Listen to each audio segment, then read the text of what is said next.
Long before cold exposure became a popular wellness trend or a staple in athletic recovery, humans were drawn to the invigorating bite of chilly water and icy winds. The story of cold exposure.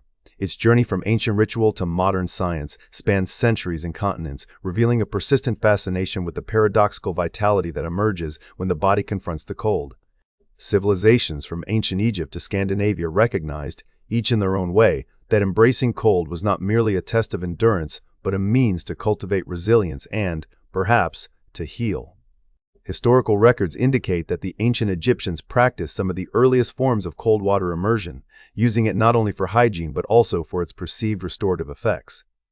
As time progressed, the Greeks expanded upon these ideas, incorporating cold baths into their sophisticated bathing complexes. These baths were not reserved solely for the elite or athletes. They served broader therapeutic and social purposes. Cold plunges became woven into the fabric of Greek daily life, recommended by physicians for ailments ranging from fevers to fatigue. The Romans, inheriting the Greek enthusiasm, constructed elaborate bathhouses throughout their vast empire, where pools of varying temperatures, hot, tepid, and cold, were sequenced to stimulate the senses and, they believed, the health of bathers. This tradition of alternating hot and cold persisted through the Renaissance, and traces of it continue to appear in European and Asian cultures, each adapting the practice to their climate and customs. In Northern Europe, particularly in Scandinavian countries, the use of cold exposure endured through the centuries as both a wellness tradition and a community ritual. Cold water plunges became a fixture of sauna culture, with participants moving from intense heat to icy lakes or snowbanks, believing this contrast promoted vigor and protected against illness. These practices were not merely anecdotal. Over time, medical thinkers began to observe and document their effects, laying the groundwork for systematic explorations into the physiological impact of cold. As cold exposure entered the modern era, its uses diversified. In sports and injury recovery, ice baths and cryotherapies became common tools to manage inflammation and speed healing. Scientific interest in the effects of cold deepened, leading researchers to investigate the precise mechanisms by which the body responds to abrupt or prolonged cold. Military experiences, particularly in harsh environments, further spurred studies into survival, adaptation, and the limits of human tolerance. At the heart of all these historical practices lies a fundamental question: what happens inside the body when it is exposed to cold? The answer reveals a cascade of physiological responses, all orchestrated to maintain the delicate balance of internal temperature, a process known as thermoregulation. When the skin senses a drop in temperature, specialized nerve endings called thermoreceptors send urgent signals to the brain, specifically to the hypothalamus, the body's command center for temperature control. Within moments, the autonomic nervous system springs into action, triggering a series of responses designed to conserve heat and protect core organs. One of the body's first defenses is vasoconstriction, the narrowing of blood vessels near the surface of the skin. By constricting these vessels, the body reduces blood flow to the periphery, minimizing the amount of heat lost to the environment. This is why skin may appear paler or feel numb in the cold, less warm blood is reaching the outer layers. If cold exposure persists, or if the temperature drop is particularly abrupt, the body escalates its efforts by initiating shivering thermogenesis. Shivering is an involuntary, rhythmic contraction of skeletal muscles, generating heat as a byproduct of increased metabolic activity. This mechanism can raise heat production several times above resting levels, providing a crucial buffer against falling core temperatures. However, shivering is metabolically expensive and cannot be sustained indefinitely. It is most effective as a short-term response, buying time while the body seeks shelter or additional warmth. Other acute physiological changes occur as well. The cold triggers a characteristic cold shock response, especially in situations where the body is suddenly immersed in very cold water. This response is marked by an immediate gasp, rapid breathing, increased heart rate, and a spike in blood pressure. These neurogenic cardiorespiratory effects are automatic, governed by the nervous system's reflexive drive to adapt to the sudden stress of cold. While this cascade is intended to preserve life, it also explains the risks associated with unprepared immersion in icy water, such as accidental drowning or cardiac events. As the body works to defend its core temperature, several factors can influence the effectiveness of these responses. Individual differences, such as body composition, acclimatization, and even psychological preparedness, play a role in how efficiently a person copes with cold. For example, people with more subcutaneous fat have greater natural insulation, slowing the rate of heat loss. Habituation, or repeated exposure to cold, can lead to subtle adaptations over time, such as a milder shivering response or improved comfort in cold conditions. However, the underlying physiological mechanisms, such as vasoconstriction and shivering, remain the primary defenses. The nervous system's role in cold adaptation is intricate. Thermoreceptors in the skin and deeper tissues continually monitor temperature and report back to the brain. In response, the hypothalamus adjusts the output of the autonomic nervous system, fine-tuning heart rate, blood pressure, and muscle activity. Behavioral strategies like seeking shelter, donning warm clothing, or huddling for shared warmth complement these physiological mechanisms, forming a layered defense against cold stress. Historical accounts, particularly from military settings, underscore the importance of both behavioral and physiological thermoregulation in survival scenarios. Exposure to cold air versus cold water presents unique challenges. Water conducts heat away from the body much faster than air of the same temperature, making immersion a far more intense threat to thermal balance. The body's responses are the same in principle. Vasoconstriction, shivering, increase metabolism, but the stakes are higher. Thermoregulatory models developed in recent decades attempt to predict survival times under different conditions, taking into account factors like water temperature, body size, clothing, and physical activity. If the body's defenses are overwhelmed and core temperature continues to fall, hypothermia can develop. Clinically, hypothermia is defined as a core body temperature below 35 degrees Celsius, 95 degrees Fahrenheit. As the temperature drops, metabolic processes slow, shivering may cease, and mental function deteriorates. In severe cases, the body's ability to generate heat collapses, leading to life-threatening consequences. Recognizing the signs of cold stress and understanding the limitations of the body's adaptive mechanisms are crucial for safety, especially in occupational or recreational settings. Yet, most historical and modern cold exposure practices aim to harness the body's acute responses without crossing into danger. The invigorating sensation many people describe after a cold plunge reflects the interplay of these physiological mechanisms. A burst of alertness from the sympathetic nervous system, enhanced circulation from alternating vasoconstriction and vasodilation, and the subtle euphoria that sometimes follows the body's successful defense against the elements. Cultural traditions have long celebrated the resilience born of cold exposure. In Scandinavia, alternating sauna and cold plunge is said to wake up both body and mind. Greek and Roman physicians extolled the virtues of cold baths for their stimulating effects. In modern times, athletes and wellness seekers alike pursue the reputed benefits: reduced inflammation, quicker recovery, and enhanced mood, though the scientific evidence for some of these claims is still being amassed.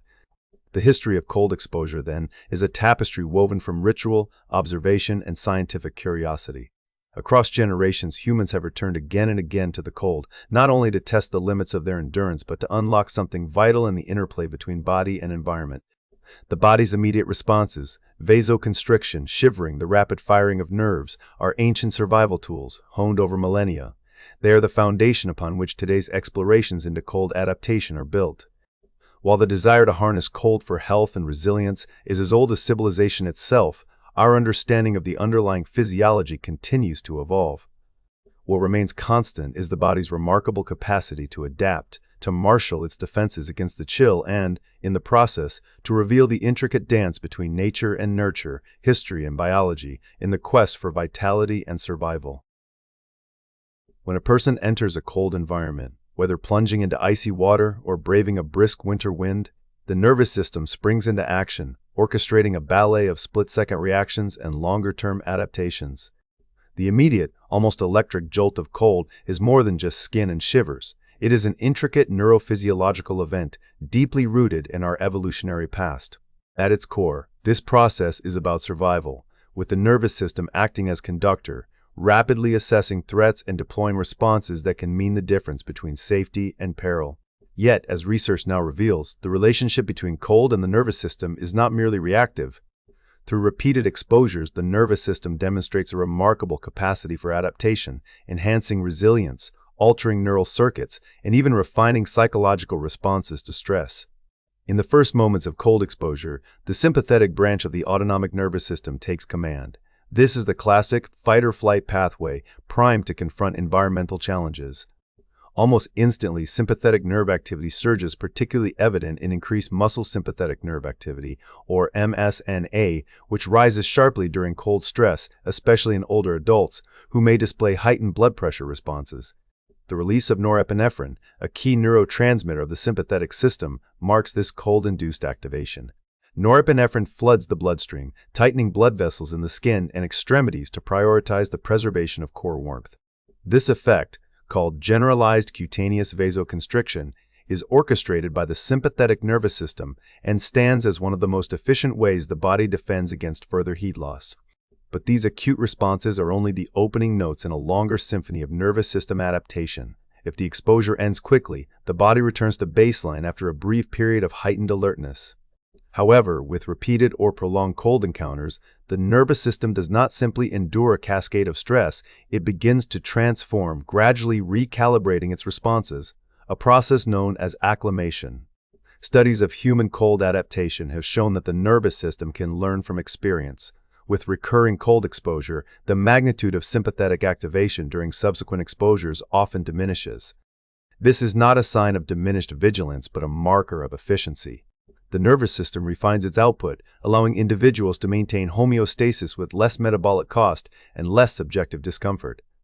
Researchers have found that cold acclimation brings about integrated effects, not only at the level of nerve firing and neurotransmitter release, but also in how the nervous system interacts with the cardiovascular, metabolic, and even psychological domains.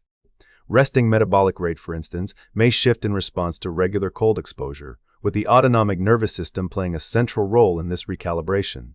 The psychological adaptations are equally intriguing. People who routinely engage in cold immersion often report reduced perceptions of stress and increased tolerance for discomfort, a finding supported by physiological measurements of autonomic function that reveal a more balanced interplay between sympathetic and parasympathetic branches over time. The parasympathetic system, often described as the rest and digest counterpart to the sympathetic response, is not dormant in the face of cold. On the contrary, evidence suggests that with repeated exposure, parasympathetic or vagal activity may actually increase during recovery, contributing to the sense of calm and positive affect that some individuals report after cold water immersion. Cardiac vagal activation in particular has been linked to reductions in perceived stress and improvements in emotional regulation. This interplay between the two branches of the autonomic nervous system highlights the remarkable flexibility, the plasticity of neural circuits as they adapt to environmental demands. Cold exposure does not merely provoke a stress response, it trains the nervous system to better regulate that response. Through a process known as neuroplasticity, neural networks involved in stress management are strengthened and refined. Key neural processes are differentially modulated by cold, particularly those required for handling stressors. Cold-induced changes in brain network connectivity have been observed, with some studies noting increased positive affect and shifts in the way the brain organizes itself after cold water immersion. This suggests that the nervous system is not only reacting, but actively learning, integrating the experience of cold into its broader repertoire of stress coping strategies. At the molecular and cellular level, the nervous system's adaptations are subtle yet profound. Exposure to cold can trigger neurogenesis, the creation of new neurons, and stimulate neural repair mechanisms. Such changes have implications beyond thermoregulation, potentially enhancing cognitive resilience and possibly offering protection against certain neurodegenerative processes. The mechanisms underlying these effects are complex, involving shifts in neurotransmitter levels, alterations in synaptic strength, and the activation of growth factors that support neural health. Yet cold exposure is not without its costs, particularly when exposures are acute or unaccustomed. Cognitive performance can suffer in the moments following abrupt immersion in cold water or air. Studies document sustained impairments in memory, attention, and response speed effects likely tied to the prioritization of survival functions over higher-order thinking by the stressed nervous system. These cognitive deficits are reliably detected with physiological metrics and are a persistent theme in research on cold stress. However, with repeated exposure and adaptation, individuals may become less susceptible to such declines, as the nervous system learns to allocate resources more effectively and maintain function under duress. This capacity for adaptation is not uniform across individuals or populations. Human studies reveal significant variability in the extent and speed of neural adaptation to cold, shaped by genetics, prior experience, and psychological factors. Some people exhibit a rapid blunting of the sympathetic response, while others require longer periods of acclimation. The nervous system's memory of cold, a kind of physiological imprint, can influence how future exposures are managed, with the brain storing and retrieving cold memories that guide the orchestration of thermoregulatory and metabolic responses. This phenomenon, wherein past experiences shape present reactions, reflects a sophisticated integration of sensory input, memory, and autonomic output. Repeated cold exposure also appears to tune the stress response system more broadly, extending benefits beyond temperature regulation. Neurochemical shifts induced by cold, such as increased dopamine and norepinephrine release, are associated with improved mood, heightened alertness, and greater perceived mental toughness. This neurohormetic effect, wherein a mild stressor enhances overall resilience, is gaining attention as researchers explore how controlled cold exposure might be harnessed to build stress tolerance and emotional robustness. Some evidence even points to synergistic effects when cold exposure is combined with specific breathing techniques, amplifying reductions in perceived stress and enhancing autonomic flexibility. Still, the nervous system's encounter with cold remains a delicate balancing act. Too much cold, too quickly, can overwhelm neural control, leading to maladaptive outcomes. The negative impacts on cognition, particularly with unaccustomed or extreme cold, must be weighed against the potential for adaptive gains.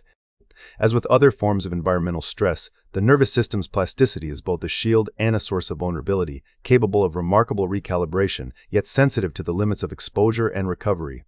From an evolutionary perspective, the nervous system's capacity to adapt to cold is a testament to its role as mediator between the organism and its environment. In rapidly changing ecosystems, nervous systems must continually adjust to new thermal landscapes, deploying molecular, cellular, and behavioral strategies to maintain homeostasis. The study of how neurons and neural networks respond to physiological stressors like cold reveals both the universality and individual specificity of adaptation. At the most fundamental level, the nervous system's dance with cold is about finding equilibrium, balancing the imperatives of survival with the potential for growth and resilience. The implications of these findings are far-reaching, extending into domains of health, performance, and mental well-being. Cold exposure, once viewed solely as a challenge to be endured, is now recognized as a tool for training the nervous system itself.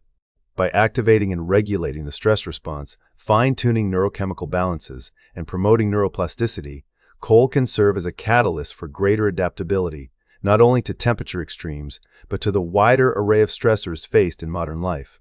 The nervous system, shaped by its encounters with cold, emerges more robust, capable, and attuned to the demands of a dynamic world. Yet, much remains to be discovered. The precise neural circuits involved, the long-term consequences of repeated exposure, and the optimal dose of cold for promoting adaptation are active areas of investigation. What is clear is that the nervous system's response to cold is not fixed, but fluid, capable of learning, remembering, and evolving in concert with experience.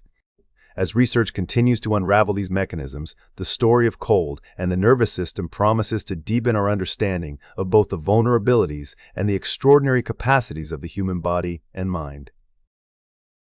Cold exposure, once the realm of ancient rituals and hardy adventurers, has surged into the mainstream as a tool for enhancing health and building resilience.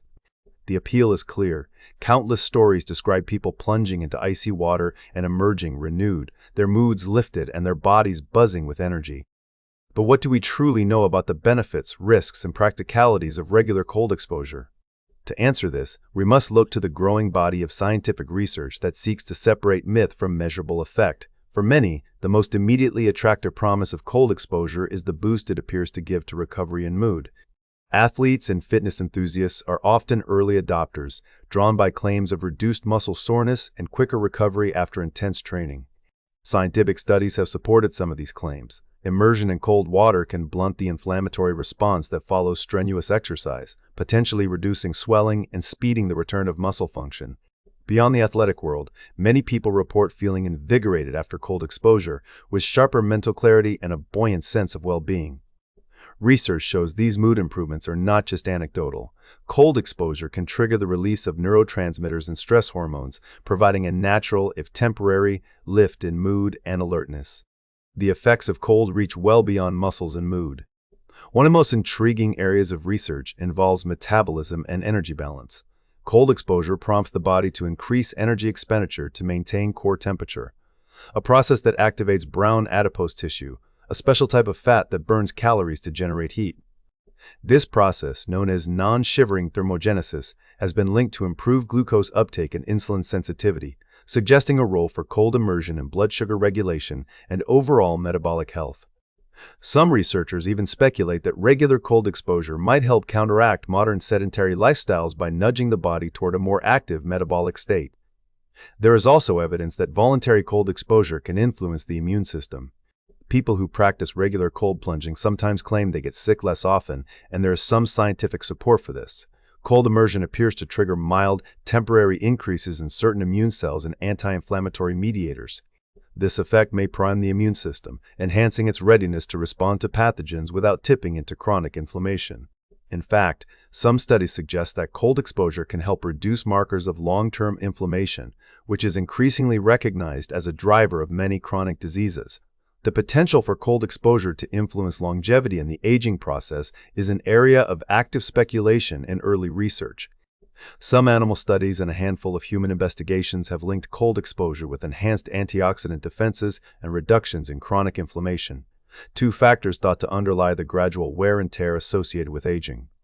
While the evidence is far from conclusive, these findings suggest that regular, controlled exposure to cold might support healthier aging by promoting metabolic health and keeping inflammatory processes in check. Cognitive function may also benefit from strategic cold exposure. Reports of improved focus and mental sharpness after cold plunges are common, and some research has found measurable changes in brain function and organization following such exposures.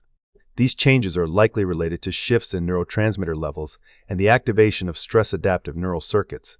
For those seeking natural ways to boost mood and mental resilience, these findings are especially compelling. Yet, alongside these promising benefits, the scientific literature is clear about the risks and limitations of cold exposure.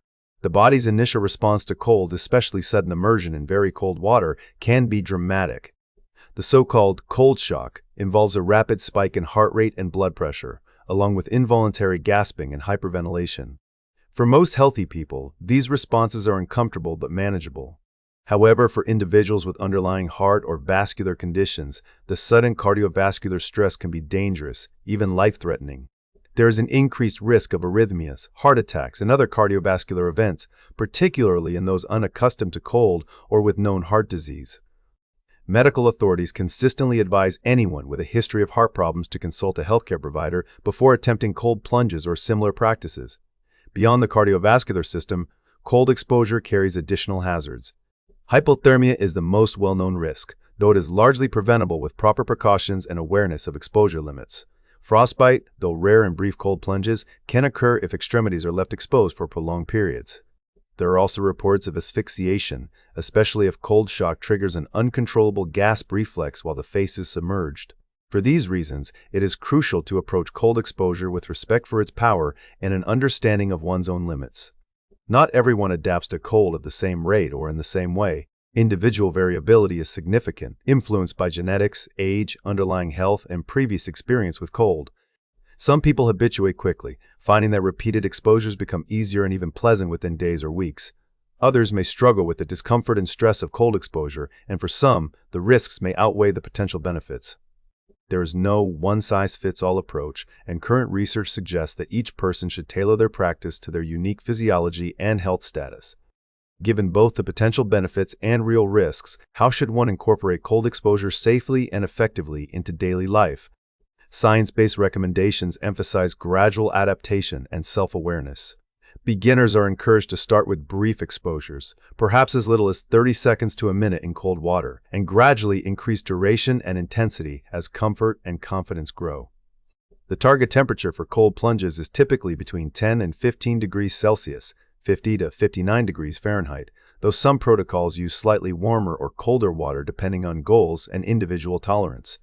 It is best to err on the side of caution, especially in the early stages or if personal risk factors are uncertain. Consistency rather than intensity is often recommended. Regular short bouts of cold exposure, such as daily or several times per week, are thought to be more effective for adaptation and health benefits than infrequent extreme plunges.